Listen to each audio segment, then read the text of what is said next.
dia a todos. Queria agradecer a presença de todos, e principalmente do Adriano, nosso convidado de hoje para essa aula de abertura do curso de Crimes Econômicos do mestrado profissional. E também a presença das professoras Tatiana, Nara, Liê, do Osni e os alunos do mestrado que estão aqui também, para discutir um dos temas que está na crista da onda, embora ainda não satisfatoriamente regulado no direito positivo brasileiro, que é o tema da corrupção privada. Então, mas sobre isso, se está ou não regulado, em que medida está, quem vai nos esclarecer é o Adriano. O Adriano é mestre pela Universidade de Munique e hoje doutorando também nessa universidade sob orientação do professor Ben Schunemann. Ele tem alguns livros já escritos, inclusive a publicação da dissertação de mestrado. Tem um livro sobre autoria como Domínio do Fato, publicado com Luiz Greco. E está traduzindo o livro do mestrado para o português, em andamento. Professor Mário Engler, nosso coordenador. É um grande prazer te receber aqui. A gente espera que você venha de novo. O convite para os tributaristas e pessoal de societária para a gente poder discutir os impactos disso. A gente já tem aí, acontecendo agora, nesse momento, só para fazer uma conexão com o momento que a gente está, alguns problemas com essas agências de publicidade envolvidas na Lava Jato, que vão começar a ter alguns problemas com relação, não propriamente à Lava Jato, que é uma questão subjúdice, mas de esses pagamentos de bônus entre agências, que é uma prática comum, não estou dizendo que é ilícita, mas que vai começar a levantar, talvez, algum questionamento, sob o ponto de vista de corrupção privada, que não é ainda criminalizada no Brasil como tal, e sob o ponto de vista tributário. Isso também o Adriano vai tratar. A gente vai passar para vocês duas coisas. A Liê vai passar um questionário, se tiver alguém que trabalha em empresa, a Law Schools Global League está fazendo uma pesquisa sobre compliance, uma pesquisa empírica, e a Liê vai passar, então, um questionário, quem puder responder e entregar ao final. E eu vou passar um handout, porque o Adriano vai tratar de 4 casos, um deles com 2 variantes, 5 casos. E para vocês poderem acompanhar, porque ele vai e volta nas soluções que seriam oferecidas para esses casos. Ilustrar mesmo. Ilustrar, tá bom. Então, sem mais, passo a palavra ao Adriano. Assim, ele vai falar por 1 hora e pouco, a gente faz uma pausa pequena e depois debate aberto, sem hierarquia, liturgia ou formalidades.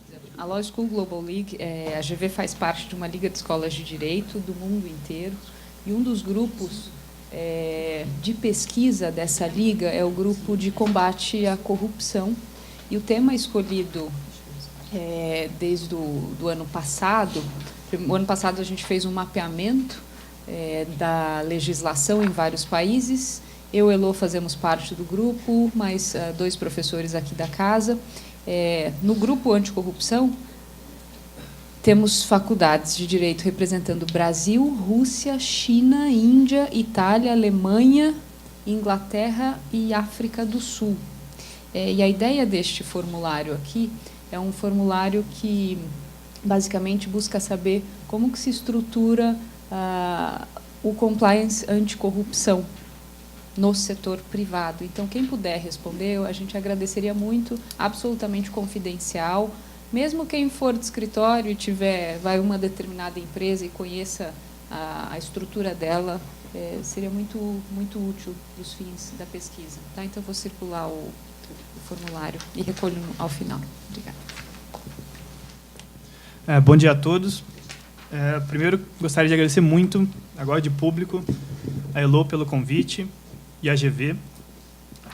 E dizer que é um grande prazer estar aqui. Até aqui eu fui tratado muitíssimo bem, toda a estrutura, então realmente uma satisfação estar aqui, poder debater e falar um pouquinho com vocês. Como vocês estão vendo, o meu tema é tratamento jurídico penal da corrupção no setor privado, né, ou corrupção privada, ou corrupção entre particulares. Esse tema pode causar uma certa estranheza ou possuir um certo ar de novidade, né? sobretudo na nossa tradição jurídica. Porque se nós observarmos os escândalos de corrupção que ocupam a mídia diariamente, né? Mensalão, Lava Jato, Zelotes, BNDES, etc., é possível identificar um traço comum entre eles, que é a participação, de alguma forma, do poder público, da administração pública, né? Em algum ponto, em algum polo, está lá a administração pública, seja direta, indireta, seja por meio de deputados, senadores, empregados de empresas públicas, de sociedade de economia mista, etc. No entanto, nenhum desses escândalos envolve a corrupção estritamente entre particulares. E isso, por enquanto, no Brasil, não veio à tona. E isso não é por acaso. E, durante a minha explanação, eu vou tentar explicar por quê. Só esclarecer antes, a minha fala vai se concentrar, primeiro, em direito penal. Assim, eu não vou tratar de responsabilidade administrativa, responsabilidade civil. E eu vou tratar da responsabilidade individual, né? Então, basicamente o direito penal clássico, né? Uma pessoa comete um delito e receberá uma pena que pode privativa de liberdade ou que pode se transformar numa pena privativa de liberdade.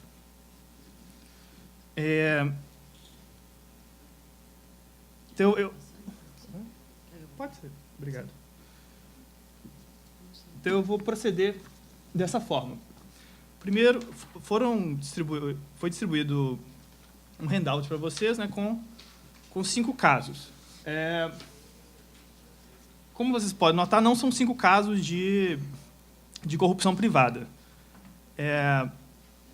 Esses 5, eu vou procurar voltar a esses casos durante toda a minha explanação. E eles vão servir principalmente para discutir o conceito... Oi? Tá. O conceito e a delimitação dos tipos de corrupção. Depois que nós lemos os casos e tratarmos rapidamente do conceito e dos tipos de corrupção, eu vou falar também um pouco sobre o desenvolvimento político-criminal da questão, principalmente a nível internacional, e nós vamos verificar que há uma pressão internacional para a criminalização da corrupção no setor privado. Então, eu vou expor os principais documentos jurídicos internacionais sobre a matéria. Aí, em seguida, eu passo para uma parte um pouco mais teórica, um pouco mais dogmática, que trata do objeto de proteção do delito de corrupção privada. E apresentar alguns distintos modelos que são aplicados no mundo, sem a pretensão de esgotar o tema. Não fiz uma pesquisa de todos os países, assim, peguei os países mais representativos. E, por fim, vou me dedicar ao direito brasileiro.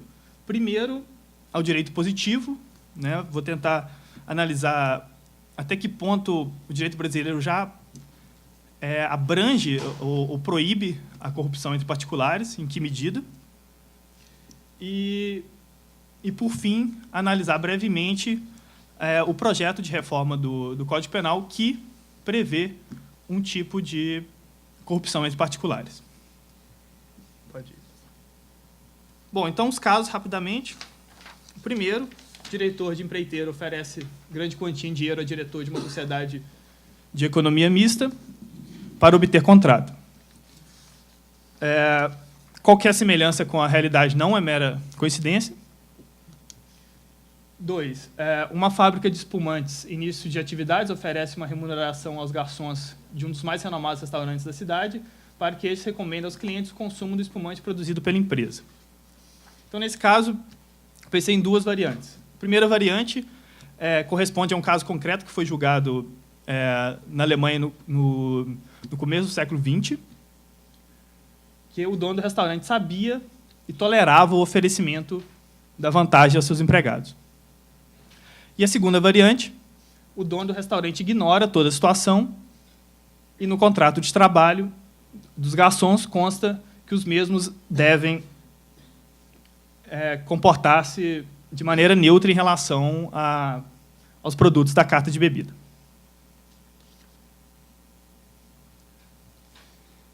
Esse também é um caso modificado, né, baseado num caso real, já julgado na Alemanha também, que é o seguinte: 2 times de futebol da mesma cidade planejam construir um estádio. Para gerir a construção do estádio, os times fundam uma sociedade limitada, cujo acionista majoritário é B, principal diretor de um dos times. A nova sociedade organiza um certame para o qual se apresentam 2 construtoras, X e S. O acionista B, que já realizou o negócio anteriormente com a construtora S, sugere ao diretor desta que, caso receba uma comissão correspondente a uma porcentagem do contrato, a favorecerá no certame. Assim, então, é combinado, a construtora S ganha a concorrência e B recebe uma quantia correspondente a 1% do preço a ser pago a S pela execução do contrato. Superfaturado. Bom, eu peço desculpas se os casos assim não... Se as quantias, se as porcentagens não correspondem exatamente à realidade, eu estou lá, estudando teoricamente, então estou um pouco fora assim, dos detalhes da realidade.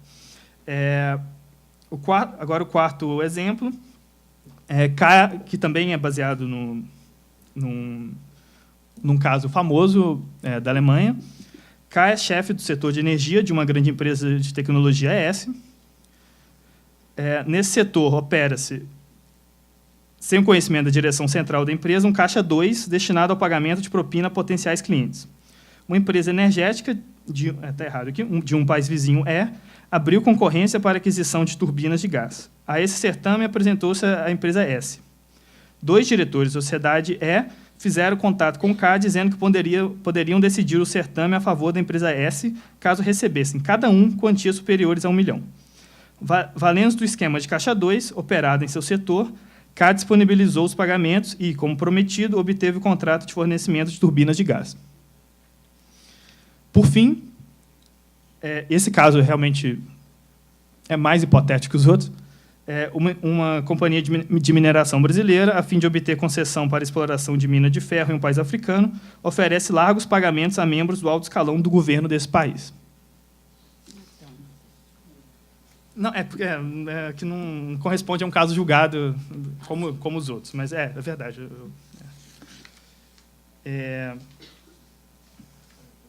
Bom, agora eu gostaria de brevemente fazer uma pergunta a todos vocês. Quais desses casos, assim, bem intuitivamente, sem maiores análises, seriam puníveis aqui no Brasil?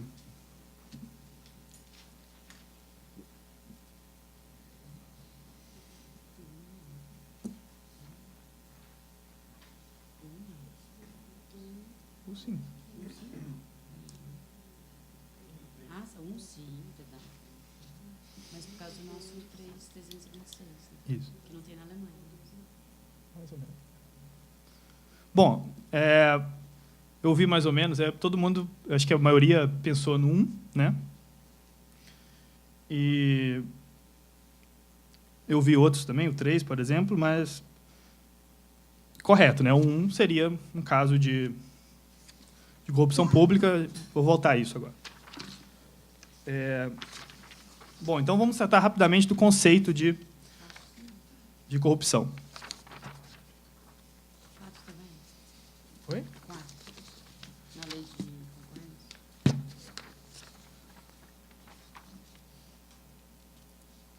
Bom, eu acho que não, mas a gente volta. Quando eu tratar do jeito brasileiro, nós voltaremos aos casos e... eu também aqui não tenho uma solução pronta, eu coloquei os casos justamente para debater. Bom, na linguagem cotidiana, ou mesmo na mídia, ou na rua, né, o conceito de corrupção é um pouco mais amplo do que o conceito jurídico de corrupção, né? Quando, por exemplo, um deputado desvia uma verba pública, embora ele, tecnicamente, esteja cometendo um peculato, acho que todo cidadão não hesitaria em chamá-lo de corrupto, em dizer que ele está cometendo corrupção.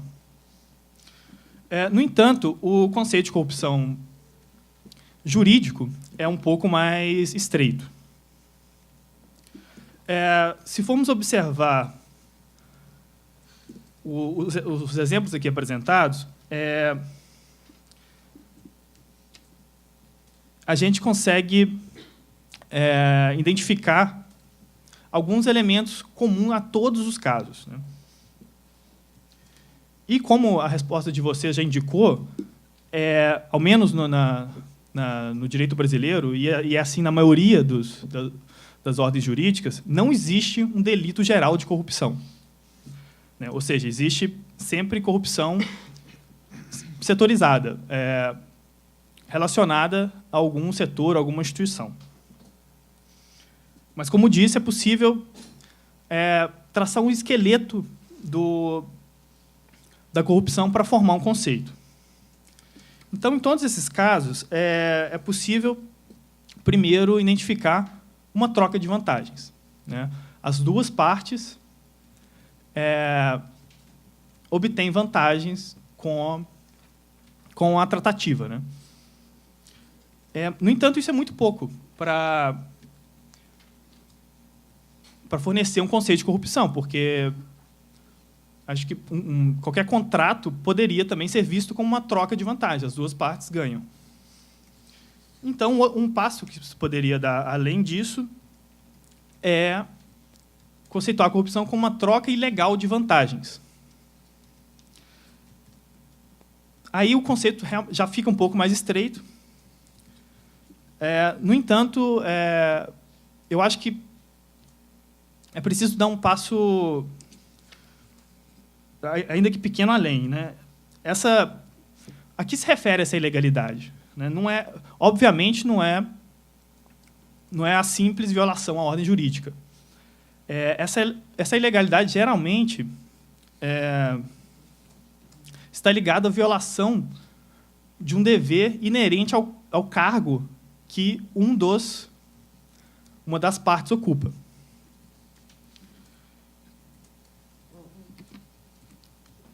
Então, eu não vou aqui fornecer um conceito acabado de corrupção, mas eu acho que já é suficiente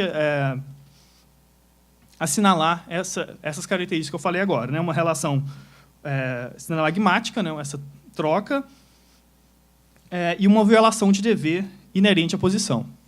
Né? Na literatura, principalmente na literatura americana, filosófica, há debates mais extensos acerca do conceito, mas isso não interessa. Não nos interessa agora. Então, percebe que a corrupção, enquanto conceito, não é um delito em si. É uma forma, é um modus operandi, é uma forma de agressão. A corrupção só vai se tornar um delito caso identifiquemos justamente esse conjunto de regras que é violado por uma dessas partes, né? Em última análise, pelas duas partes, né? Porque uma coisa não se completa sem a outra. Sim, e essa é justamente uma das razões pela qual se quer criminalizar a corrupção privada, né? A gente vai ver isso um pouco mais para frente. Mas, sim, mediatamente, ou seja, não diretamente, sim, pode ter uma desvantagem para terceiros, ou para a empresa, ou para o mercado, né, ou para a coletividade, etc. A vantagem que eu aqui me refiro aqui é a vantagem imediata das duas partes.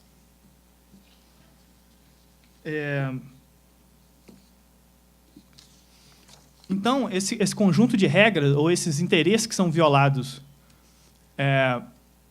pela conduta das partes, é o que vai justamente distinguir os diferentes tipos de corrupção. Então, primeiro, temos a corrupção pública, que é de todos conhecida,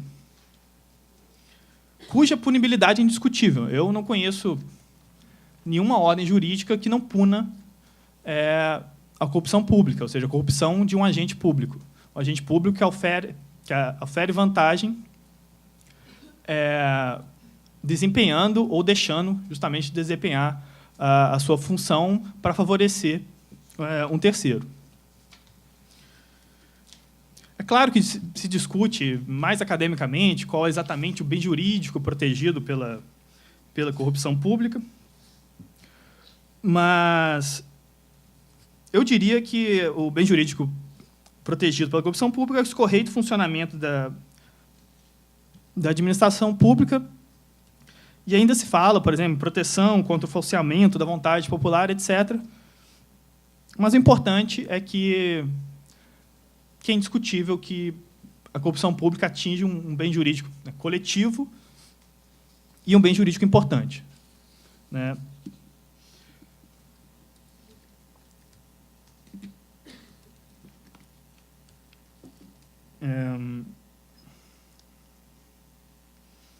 E esse justamente seria o caso do exemplo 1.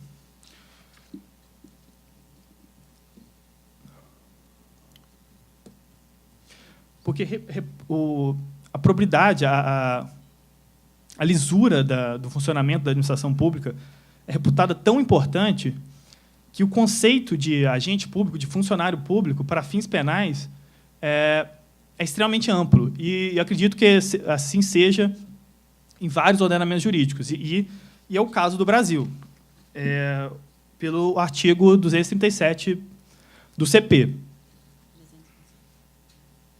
327? 327, perdão. 327. O jeito de contar em alemão que confunde as pessoas. Então, eu creio, me corrijam se eu estiver errado, jurisprudencialmente, né, um funcionário de uma empresa, de uma sociedade de economia mista, como a Petrobras, é considerado funcionário público para fins penais, porque, em última análise, apesar de a empresa estar atuando no mercado, né, entre particulares, ainda assim, esse funcionário é como se fosse ainda um braço do Estado. Ele ainda representa a todos.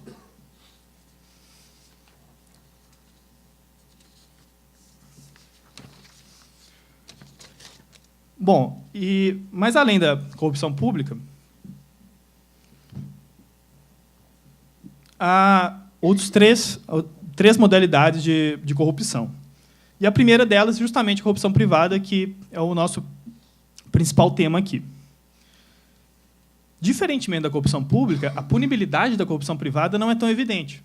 E uma prova disso é justamente o ordenamento jurídico brasileiro, que não pune a corrupção privada enquanto tal, ou no modelo que se propõe internacionalmente.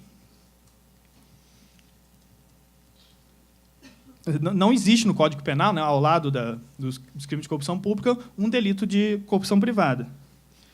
E por quê?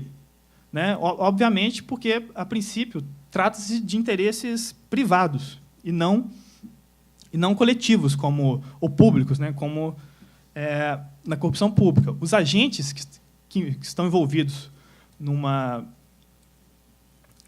ação de corrupção privada não representam a todos, né? Eles representam, no máximo, a empresa e, no máximo, os acionistas da empresa. Só a essas pessoas, a essas instituições, que os agentes devem satisfação. Claro que não cometam outros delitos. E a corrupção privada seria justamente, pelo menos na minha visão, as hipóteses dos casos 2 e 3. Né? Percebam que a administração pública não está envolvida aqui, né, no caso da fábrica de espumantes, e no caso da construção do estádio de futebol. Né? As tratativas ocorrem exclusivamente entre particulares. Né? Então, já intuitivamente, nós nos perguntamos, e talvez de cara já entraremos em divergência, qual é a vítima desses crimes, ou se são crimes, né,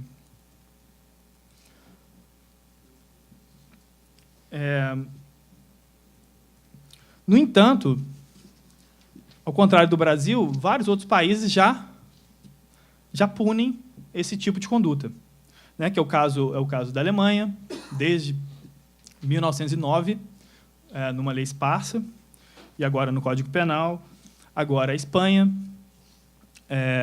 a França, de certo modo a Itália, a Áustria. No entanto, a punibilidade da corrupção privada ainda, pelo menos na minha visão, permanece controversa, ou ao menos não é tão evidente quanto a punibilidade da corrupção pública.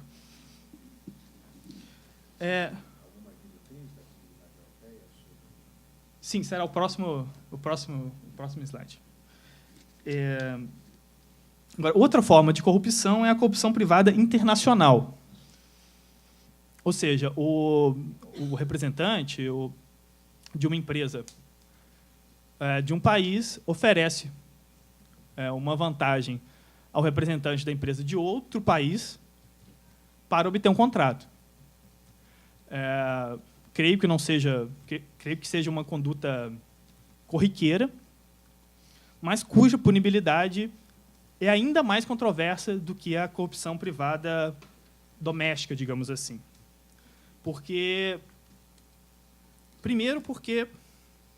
Principalmente porque nem todos os países punem esse tipo, ou pouquíssimos países punem esse tipo de conduta, né?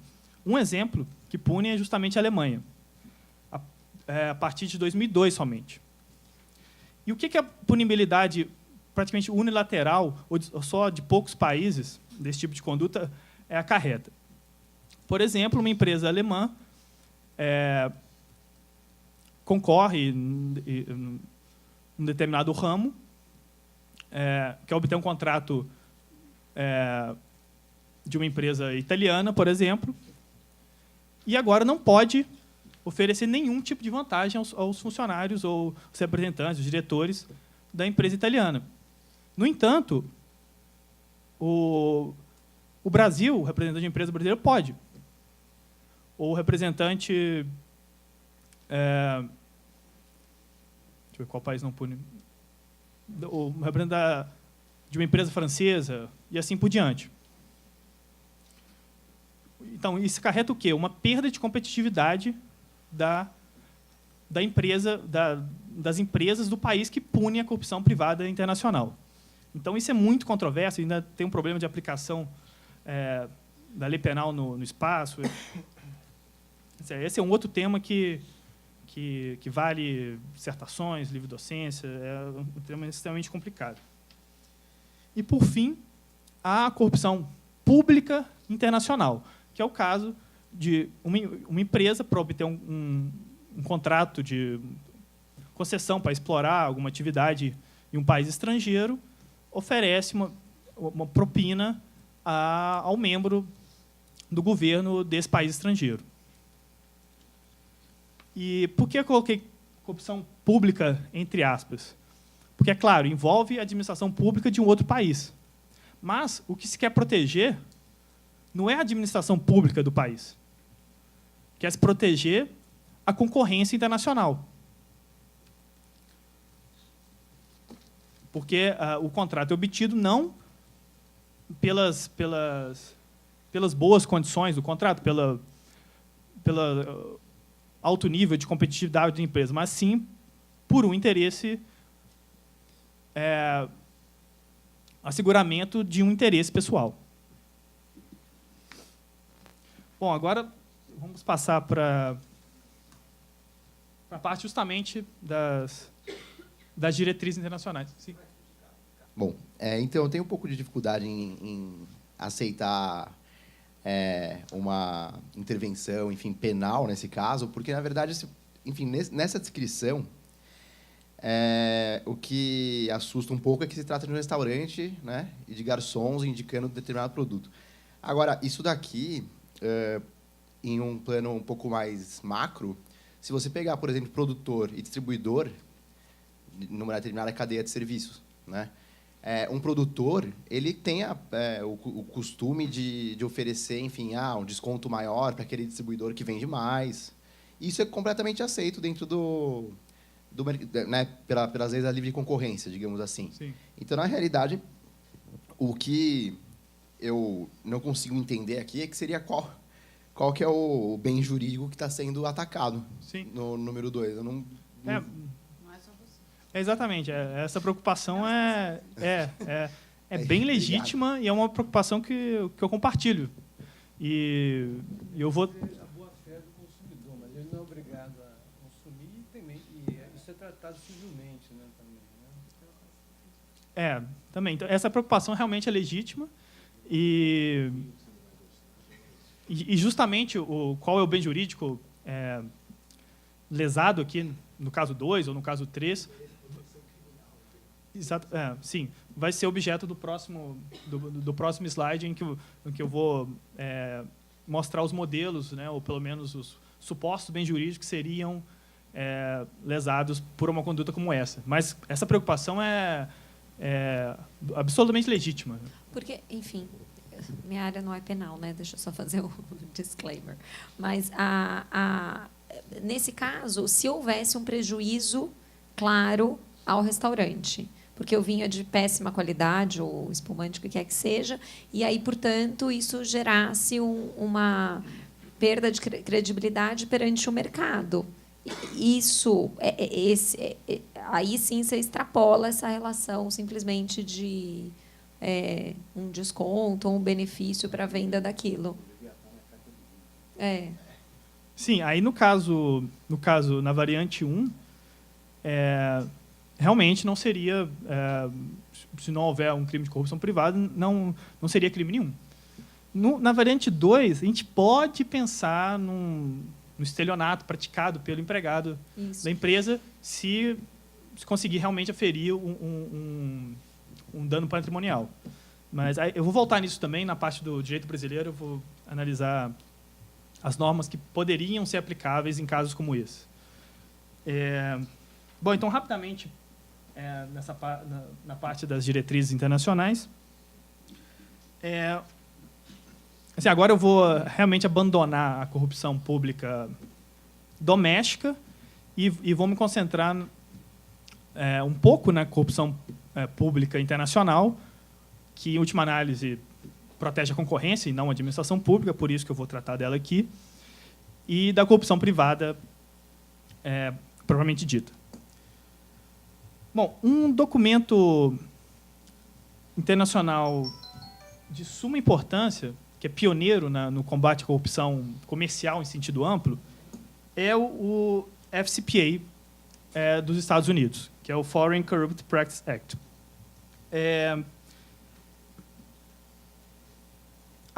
As razões certas, as razões específicas que conduziram à edição desse ato, dessa lei, ainda é discutida, mas o que se sabe é que, à época, o governo americano sabia de vários da prática corriqueira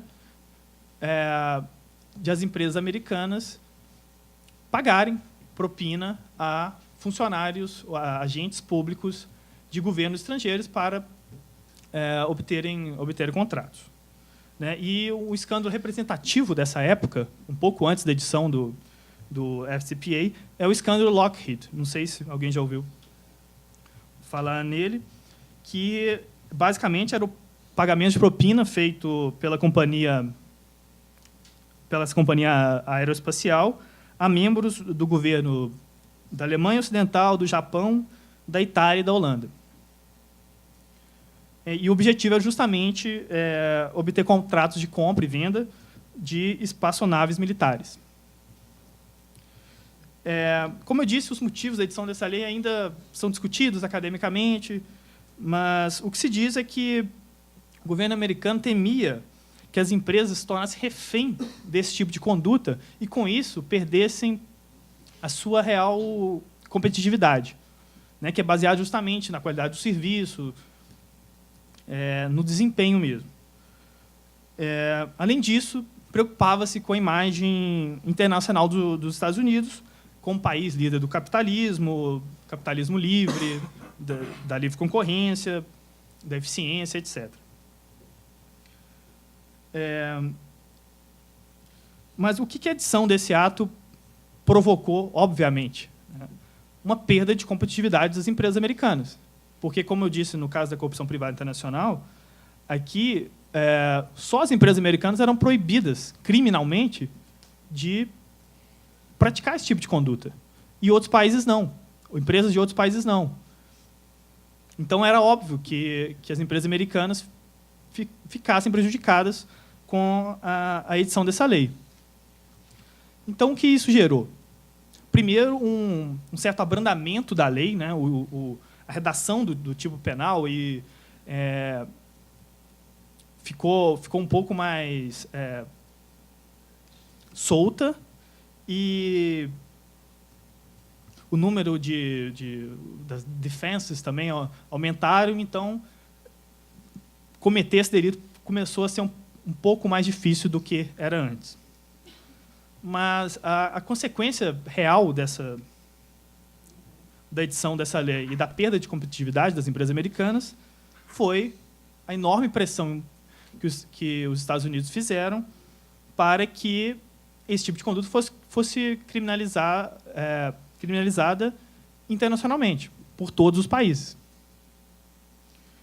Então, eles fizeram enorme pressão junto à OCDE, a Organização para a Cooperação e Desenvolvimento Econômico, que é a organização que envolve os principais, né, países industriais que lideravam o capitalismo na época e ainda hoje. Então, com a queda do Muro de Berlim, as condições tornaram-se favoráveis para que se redigisse uma convenção que obrigasse os países membros da OCDE a criminalizar essa corrupção pública internacional,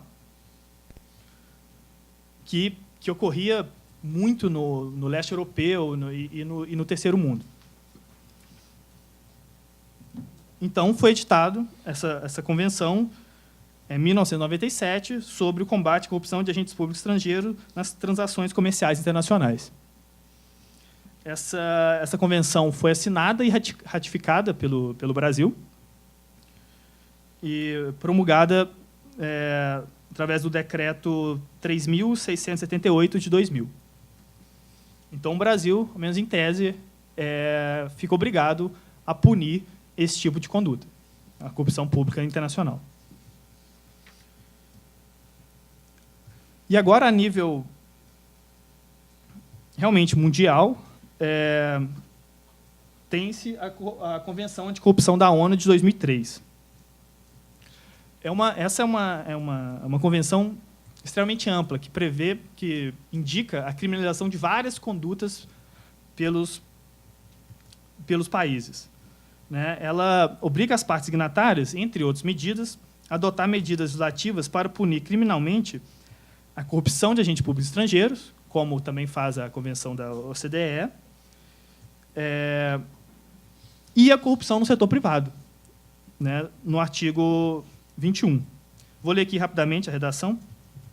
Cada Estado-parte considerará a possibilidade de adotar medidas legislativas e de outras índoles que sejam necessárias para qualificar como delito, quando cometido intencionalmente no curso de atividades econômicas, financeiras e comerciais, isso é importante, essa restrição, a promessa, oferecimento, concessão de forma direta ou indireta a uma pessoa que dirige uma entidade do setor privado ou cumpra qualquer função nela de um benefício indevido que redunde em seu próprio proveito ou no de outra pessoa, com o fim de que, faltando ao dever inerente às suas funções, né, lembrando lá do conceito de corrupção, atue ou se abstenha de atuar. B. A solicitação, aceitação de forma indireta por uma pessoa que dirige uma entidade do setor privado ou cumpra qualquer função nela de um benefício indevido que redunde em seu próprio proveito ou no de outra pessoa, com o fim de que, faltando ao dever inerente às suas funções, atua ou sob de atuar. Então, além da corrupção privada, essa convenção prevê a criminalização do crime de malversação ou peculatos de bem no setor privado, que é um outro tipo que falta, talvez falte no Brasil e é presente em outros países, como a Alemanha, a infidelidade patrimonial. Outros delitos previstos nessa convenção são o tráfico de influência e o enriquecimento ilícito, né, que também está sendo bastante debatido aqui no Brasil, né? Esse tipo do enriquecimento ilícito por parte de detentores de cargos públicos. E essa convenção também foi promulgada pelo Brasil através do Decreto 5.687, de 2006. Por fim, tem-se os documentos europeus. Primeiro, a Convenção de Direito Penal sobre Corrupção do Conselho da União Europeia de 1999, que indica a criminalização da corrupção de agentes públicos estrangeiros, da corrupção ativa e passiva no setor privado, e entre outras condutas. E prevê também a responsabilidade penal de pessoas jurídicas que praticarem ou que deixarem praticar essas condutas. E a importantíssima decisão quadro de 2003 do Conselho, também do Conselho da União Europeia, que indica a criminalização da corrupção ativa e passiva no setor privado, embora não restrita a atividades comerciais, o que é importante, porque isso amplia sobremaneira a amplitude do tipo, embora os países possam adotar essa restrição. Isso está previsto expressamente nesse documento. E também prevê a responsabilização penal de pessoas jurídicas. E, por fim, ao grupo Greco, que é o Group of States Against Corruption, que atua dentro do Conselho da União Europeia, monitorando e articulando as ações de combate à corrupção, né? Eles monitoram se os países realmente tornaram crimes, criminalizaram essas condutas e se estão combatendo eficazmente todos esses tipos de corrupção previstos nos documentos. Bom, então agora vamos tratar justamente da questão que já começamos a tratar anteriormente, do objeto de proteção da corrupção privada, né? Ou seja, o que uma conduta como a do caso 2 ou do caso 3 viola. Que bem jurídico que legitima a intervenção do direito penal é violado por essas condutas. Esse tema é extremamente controverso e é exatamente o tema da minha pesquisa, que está bem no começo, né? Então eu ainda não tenho nenhuma tese definitiva, embora eu tenha uma certa simpatia por um dos modelos. Bom, o primeiro modelo é o chamado modelo trabalhista, né? Ele diz que a corrupção privada viola essa relação de lealdade do empregado perante o empregador. Então, essa conduta, segundo esse modelo, deveria ser criminalizada justamente para proteger essa relação. E esse é o caso, esse é o modelo francês, né? Estranhamente, tem um crime no Código do Trabalho francês que pune esse comportamento, e é o modelo holandês também. Agora, quais são os problemas, né? O que já foi dito justamente aqui. Essa relação de lealdade, ou a violação do dever trabalhista do empregado, a princípio não é assunto do direito penal, né? Ele é assunto do direito civil e do direito trabalhista. Nesse caso, o direito penal, que é visto, né, deve ser visto, como apenas a última ratio, né, da proteção de bem jurídico, ele só deve atuar quando os outros mecanismos de controle social, controles jurídicos fracassam ou são insuficientes, como o direito civil, o direito trabalhista, o direito administrativo. Então, esse modelo, ao menos para mim, é insuficiente para explicar a punibilidade da corrupção privada. E ainda há um outro problema, mais técnico, dogmático, que é como explicar a mesma punibilidade do corruptor. Porque o corruptor não viola nenhum dever trabalhista. Né? Ou seja, a empresa de champanhe não viola nenhum dever inerente ao emprego daqueles garçons. Né? Indiretamente, tudo bem, mas geralmente os crimes de corrupção, tanto ativa como passiva, são puníveis de forma igual. E nesse caso, com essa explicação, isso não seria legítimo, né? Punir o corruptor. Segundo, ao modelo austríaco italiano, que visa proteger os interesses ou até mesmo o patrimônio da empresa. Né? O Código Penal austríaco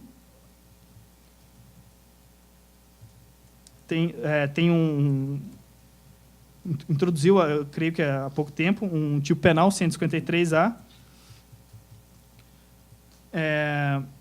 que pune justamente a pessoa a quem é confiado administrar um patrimônio e recebe uma vantagem uma vantagem pessoal para dispor desse patrimônio fora dos objetivos propostos inicialmente por essa relação de confiança. Já o modelo italiano exige um dano patrimonial, então é um modelo um pouco mais estranho. Não seria uma corrupção privada no estilo clássico, como prevista nesses documentos internacionais que eu falei há pouco. Então, quais são os problemas, ao meu ver, desse modelo?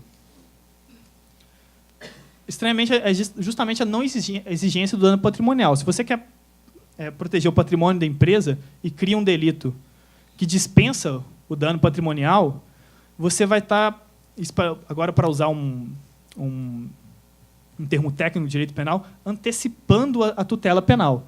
O direito penal atua proibindo a conduta antes que o dano seja produzido. Né? Seria um crime de perigo abstrato do patrimônio da empresa. E isso é sempre problemático. Além disso, como eu disse anteriormente, em vários países existem delitos semelhantes, como o delito de infidelidade patrimonial, que é um delito, talvez, Elô sabe bem, é o delito mais importante do direito penal econômico da Alemanha, por exemplo, que pune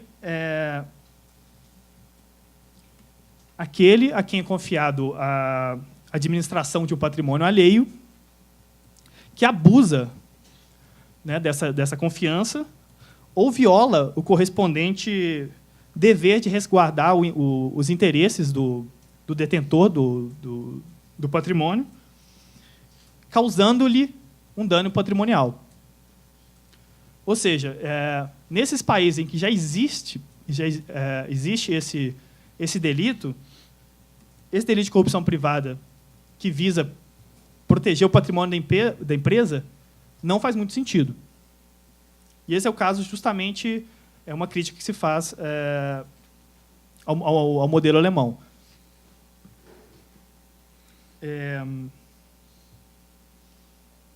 Então, por isso, se procura um outro bem jurídico, outros bens jurídicos que seriam violados pela conduta da corrupção privada. Sim. Que é o mais famoso, que é o modelo alemão e agora o modelo espanhol, que é a proteção da concorrência. Como eu disse, a Alemanha já conhece o delito de corrupção privada desde 1909, se não me engano, que era previsto numa lei esparsa, a lei de proteção à concorrência, ou a lei contra a concorrência desleal, e desde 1997 pune no Código Penal. O que provocou uma atenção muito maior a esse tipo de delito e movimentou muito mais a justiça alemã nessa matéria. No entanto, o delito de corrupção privada na Alemanha, justamente por visar, né, segundo a doutrina dominante, a concorrência, é relativamente estreito, né? Porque ele é restrito a transações comerciais e quando, em relação à conduta do corruptor, a fins concorrenciais. Ou seja, o corruptor só oferece a vantagem ao polo passivo se ele quiser, se ele almejar obter uma vantagem concorrencial. O oferecimento da vantagem serve justamente para afastar os demais concorrentes e obter ali, em geral, né, o contrato. Além da proteção à concorrência, se diz que ao lado da concorrência se protege também o patrimônio da empresa, os interesses da empresa, o patrimônio dos concorrentes e os interesses dos consumidores, que poderiam ver as mercadorias encarecidas por esse tipo de prática.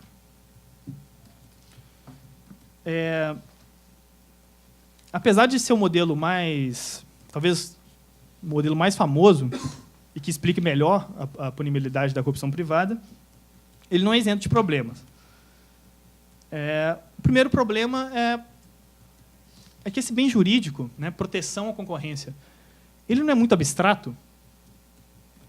Né? Será que essa conduta específica, né, exatamente como disse o colega do caso 2, isso viola realmente a concorrência, a livre concorrência como tal? Ou viola na medida que justifica a intervenção do direito penal?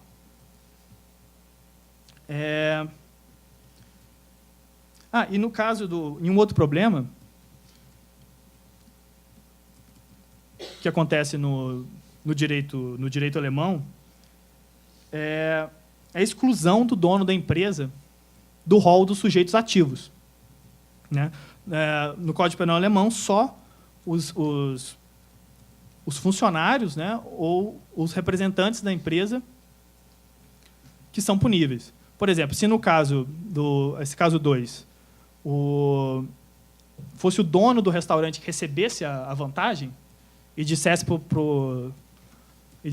os garçons para favorecer essa empresa, ele não seria punível, segundo o Código Penal alemão. Da empresa? Mas imagina que só tem um dono da empresa. Ele mesmo que está dispondo, né, do próprio patrimônio. Seria uma autolesão. Né? Mas a proteção à concorrência não deveria ser excluída. Exatamente.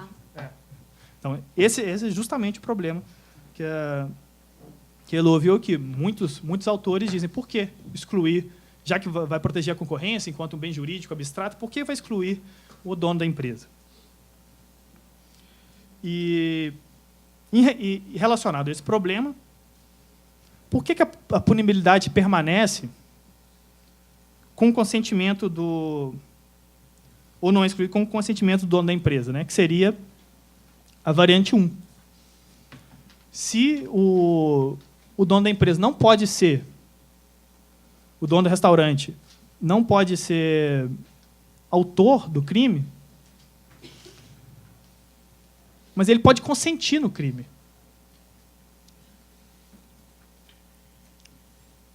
E mesmo assim, os empregados e o corruptor seriam puníveis, né? Que foi justamente o caso 2 da variante 1.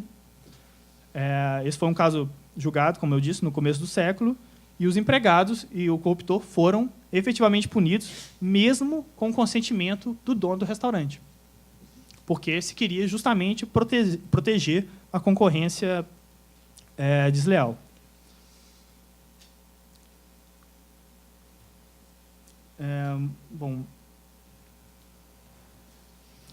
Bom, e por fim, ao quarto modelo, que é o chamado modelo unificador, né? E é um modelo que contraria aquilo que eu disse no começo, que não existe um delito geral de corrupção.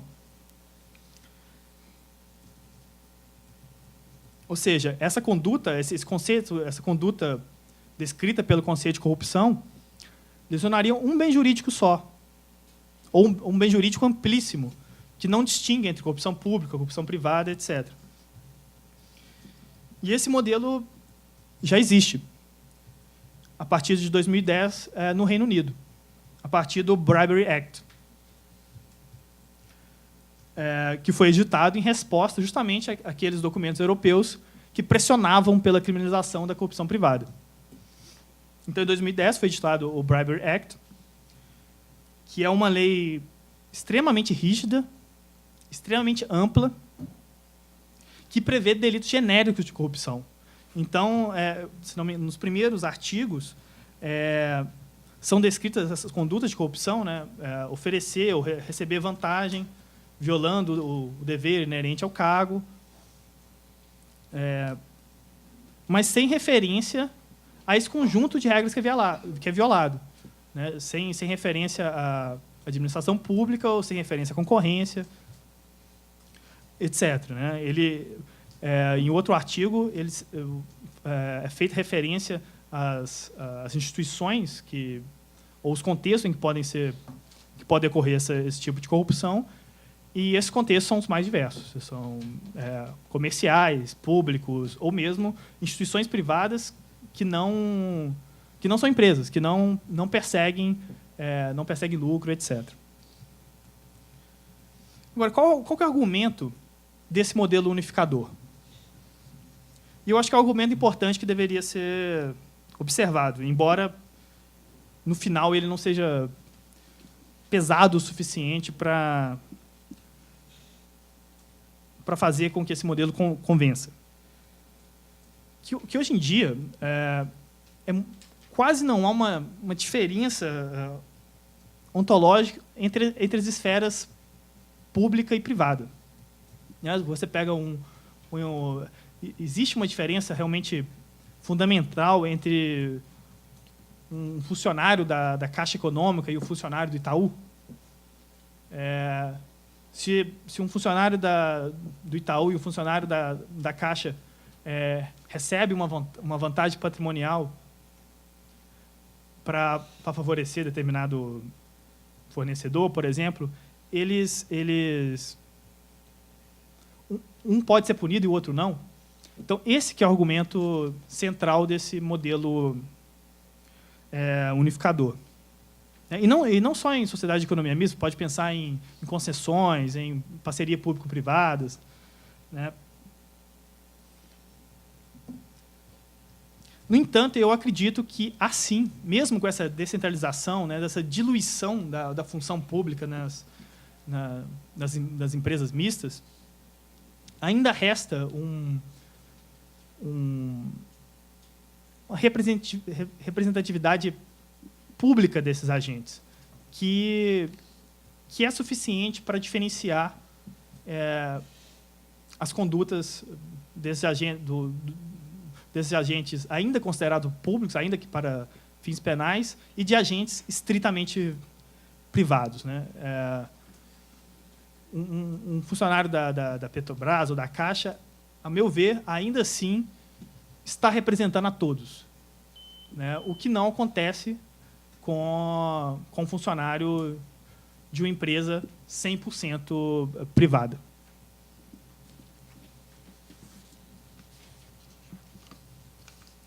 Então, eu ainda acho que os diversos tipos de corrupção, ao menos, demandam explicações distintas para a criminalização, para a criminalização dos correspondentes, né, condutas de corrupção.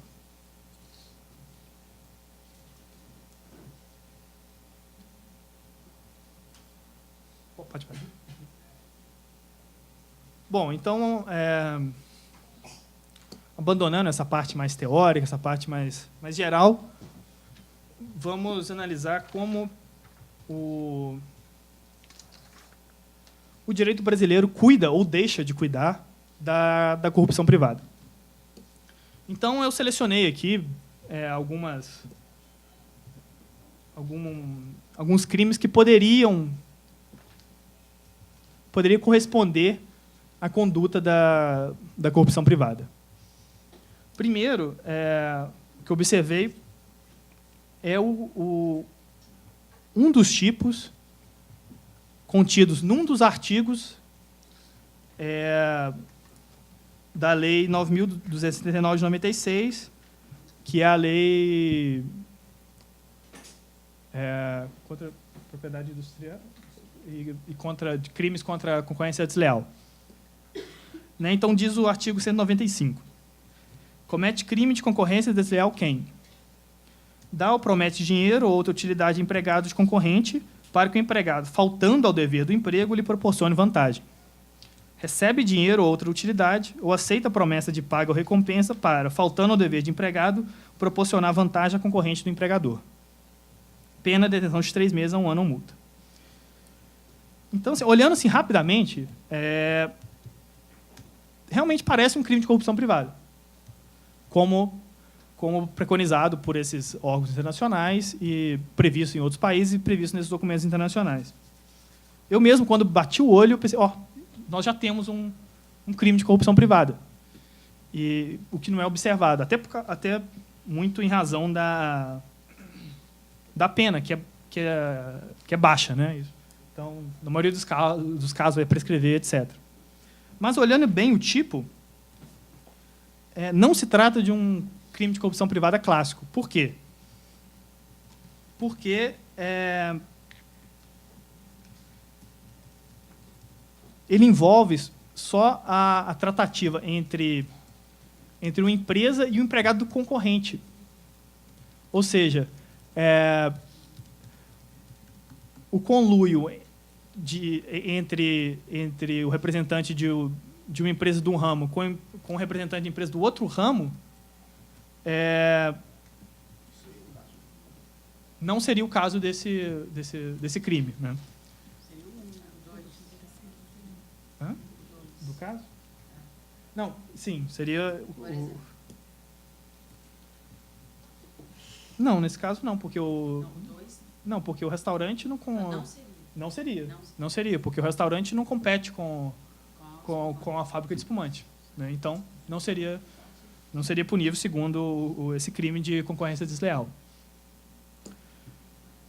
Esse crime, na verdade, é conhecido como espionagem econômica, né?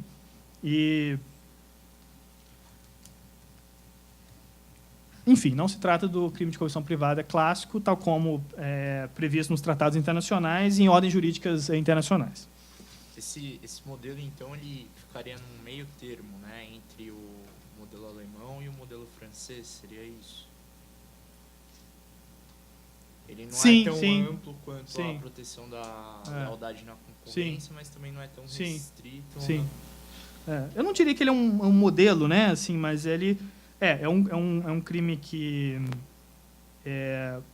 visa proteger a concorrência, mas de uma forma muito mais restrita, né, do que o crime de corrupção privada clássico. Bom, outra possibilidade, né, que também já foi aventada anteriormente, é o estelionato contra a empresa, né, o empregado cometendo um estelionato contra a própria empresa. No entanto, qual que é o problema da realização desse tipo nesses casos? É a aferição do dano patrimonial. Em vários casos de corrupção privada, não há um dano. Não é possível aferir um dano patrimonial contra a empresa. Né? Por exemplo, nesse caso 2, a princípio não há dano contra a empresa, não seria estelionato. Você poderia pensar, né, no caso 3, aí sim poderia se pensar no caso de estelionato, porque o contrato é superfaturado, então a empresa paga mais do que deveria pagar inicialmente, se não fosse se houvesse uma situação de concorrência normal. Então ela paga mais e essa diferença entre o que ela ia pagar vai para o funcionário e é justamente essa diferença que seria o dano patrimonial. Então, em tese, é possível que essa conduta de corrupção privada seja um estelionato, mas em casos bastante específicos e certamente haverá vários problemas de probatórios, etc.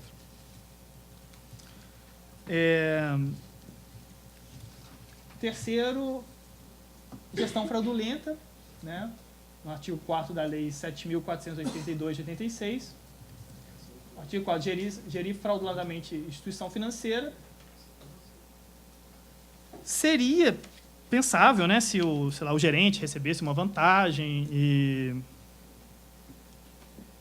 e assim, isso configurasse uma gestão fraudulenta, né? Esse tipo já tem um problema grave, né, de ilegalidade, né, de determinação, um tipo extremamente amplo, né, indeterminado.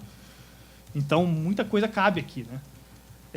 Mas nesse caso, mesmo assim, no caso da corrupção privada, não seria o caso porque envolve apenas instituição financeira, né?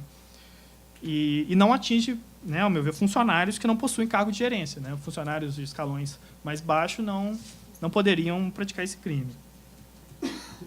E, por fim, né, ainda no direito positivo, a lei anticorrupção, está errado ali, eu escrevi errado, de 2013, né? 2013, né?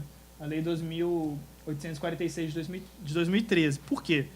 Porque, ao menos ao meu ver, né, isso não se trata de uma lei penal, né, trata-se da responsabilidade civil e administrativa de empresas, né, que atuam junto ao poder público.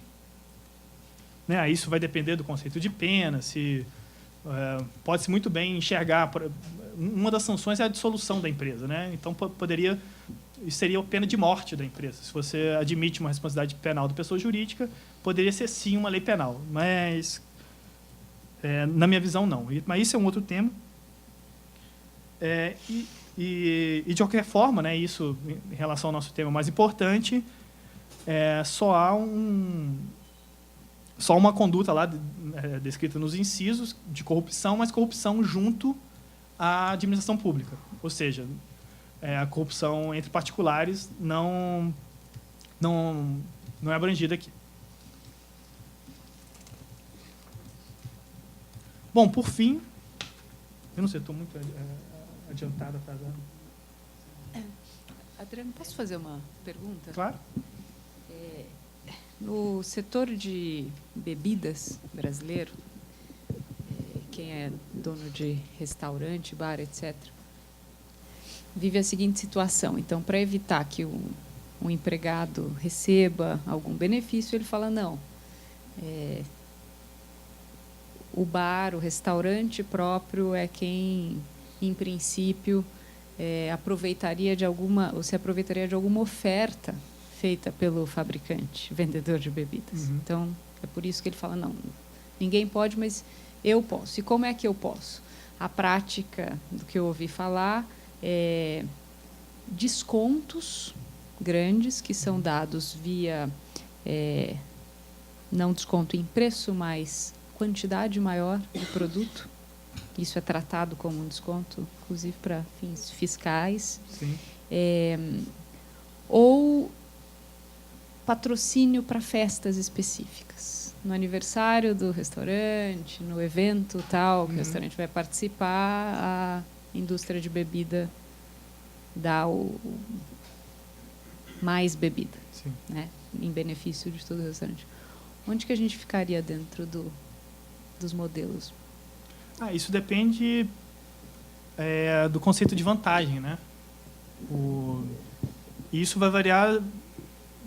Isso é uma coisa, vai depender da redação específica do tipo, né? se é uma vantagem patrimonial, ou quem pode fazer parte dessa relação, né? Porque se a bebida ela não vai para um empregado específico da empresa, né? Não. Então, por exemplo, no modelo alemão, né, que é o modelo que eu mais conheço, e o modelo de proteção à concorrência, isso a princípio não seria crime, porque ninguém recebe uma vantagem pessoal, né? Mas no concorrencial seria, né? Seria um problema. Seria uma lesão à concorrência, mas talvez não penal ou não segundo não seria esse delito de corrupção privada que envolve geralmente pessoas, né? Uma pessoa que recebe uma vantagem e não seria corrupção nesse conceito que eu coloquei no começo, né? Porque realmente envolve pessoas. Meu conceito do qual partia é um pouco mais restrito. Acho que nesse mesmo sentido, uma situação muito semelhante é a dos fornecedores de produtos para grandes redes, para supermercados. Então, existe uma prática que é a seguinte: para o seu produto aparecer no jornalzinho do supermercado, no tabloide, você tem que fornecer uma quantidade muito superior àquela que está estabelecida no contrato, para que você tenha, então, essa vantagem da exposição do seu produto. Sim. Nesse caso, você tem um problema concorrencial, Sim. porque aquele produto que vai aparecer da empresa que se dispôs a ter esse dano, né, enfim, esse prejuízo, e não a outra. Nem no modelo alemão isso seria... Não segundo o delito de corrupção privada, mas talvez existem outros delitos do direito penal da concorrência. Aí sim, mas aí eu agora não saberia falar exatamente qual, mas não seria o delito de corrupção privada especificamente, não seria o 299 parágrafo 299 do Código Penal. Foi ótimo você falar isso, porque esse é um tema extremamente debatido na Alemanha, porque eles tentavam enquadrar esse tipo de comportamento como corrupção privada. Mas qual que era o problema? O status do médico. Ele não é empregado de ninguém. Então, ele não é empregado de nenhuma firma, a não ser que ele seja empregado de uma clínica, aí pode ser. Mas se ele é autônomo, ele não é empregado de ninguém. E se ele está vinculado a um plano de saúde público, também a jurisprudência alemã não considera o médico como um funcionário público, então não seria corrupção pública também. Então, o que o governo alemão, o parlamento, decidiu fazer? Criar um tipo penal específico que pune esse tipo de conduta, que seria, acho que o 299A. Ele ainda está no título lá de crimes contra a concorrência, mas, em última análise, ele não seria um crime contra a concorrência, seria justamente um crime contra a prestação do serviço de saúde, a saúde dos pacientes, né? Um crime de perigo abstrato, naturalmente. Mas, assim, não criou ainda. É um projeto de lei que ainda está no parlamento alemão e ainda não foi criado. Mas essa preocupação justamente aconteceu naAlemanha e... Será que a gente podia só fazer uma pausa e aí voltar aí? Deixa eu posso só terminar aqui Sim. que aí acaba a exposição e a gente Aí já fica conversando. toma um café e depois a gente Continua. debate. Tá. Então, por fim, saindo do direito positivo, indo para o direito, né, virtual, futuro, né, tem o artigo 172 do PLS 236, que é o projeto que reforma o Código Penal brasileiro. E nele, sim, está previsto o crime expressamente corrupção entre particulares, que a redação receber vantagem devida como empregado, representante de empresa ou instituição privada para favorecer a si ou a terceiros, direto ou indiretamente, ou aceitar promessa de vantagem devida a fim de realizar ou omitir ato inerente às suas atribuições. Pena, prisão de 4 anos. Aí o parágrafo 1º fala da corrupção ativa, né? Bom, eu vejo vários problemas nesse tipo, né, que não existe ainda. Primeiro que ele está contido no título, no capítulo dos crimes contra o patrimônio. Mas não é exigido dano patrimonial. Então, ele seria um crime também de perigo abstrato e que pode ser problemático. Aí, esse é um outro tema. E ele se aproximaria do modelo trabalhista, né? Que é o modelo francês, ou o modelo austríaco também, né? Porque vai contra os interesses da empresa. No entanto, vocês podem perceber que não há menção à concorrência, né? Ao contrário, por exemplo, do código do crime do Código Penal alemão. E nem há restrição a transações comerciais. Então, eu pensei no seguinte exemplo, me corrijam se eu estiver equivocado. Imaginem o dono da boate promove uma festa e diz ao segurança, só entra quem tiver nome na lista. Aí chega alguém, oferece lá, R$200 ao segurança e ele deixa a pessoa que não está na lista e o segurança deixa essa pessoa entrar na festa.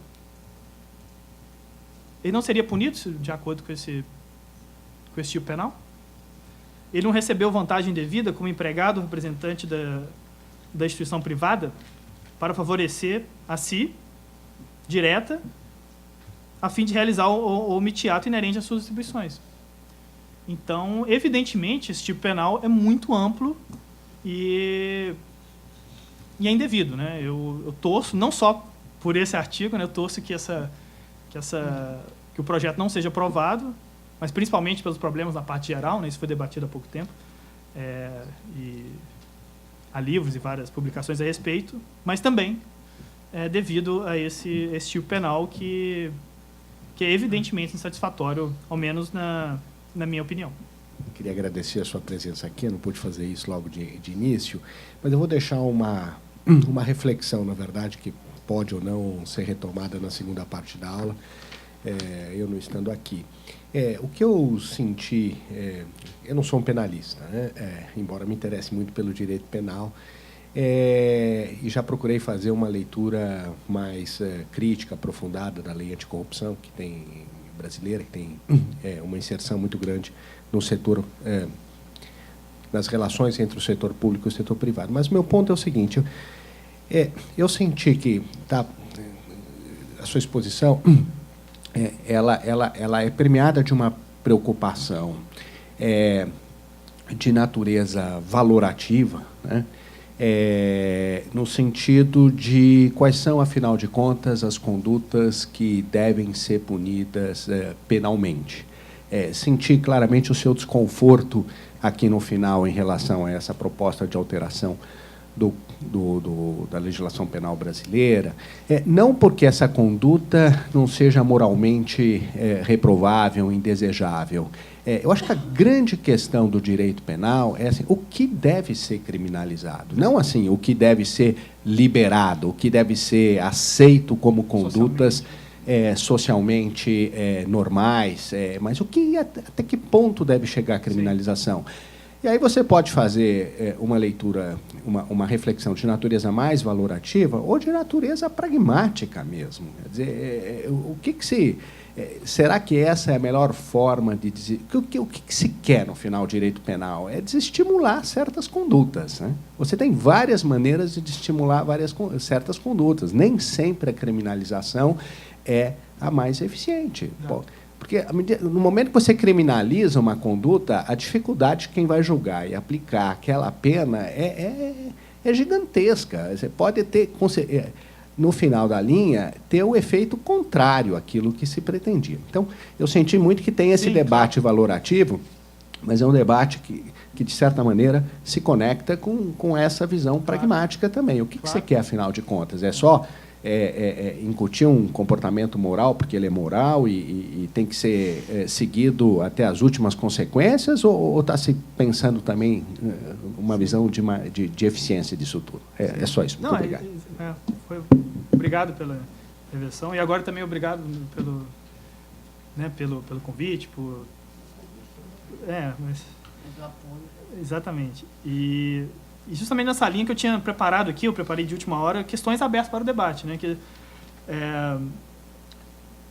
Primeira, é necessário e legítimo que o Brasil criminalize a corrupção entre particulares? Né? Justamente. Há meios mais eficazes e econômicos de combater o problema? Né? Se é direito administrativo, direito tributário, e eventual lei seria eficaz? porque há um problema de natureza probatória, que é extremamente difícil descobrir esses crimes, porque geralmente a empresa não quer divulgar esse tipo de conduta porque vai manchar a imagem da empresa. Então, o que chama de cifra negra, né, um termo criminológico, é enorme nesse... E tudo isso tem custo. Nós não podemos esquecer Exatamente, que um processo penal é Claro. altamente custoso para a sim. sociedade.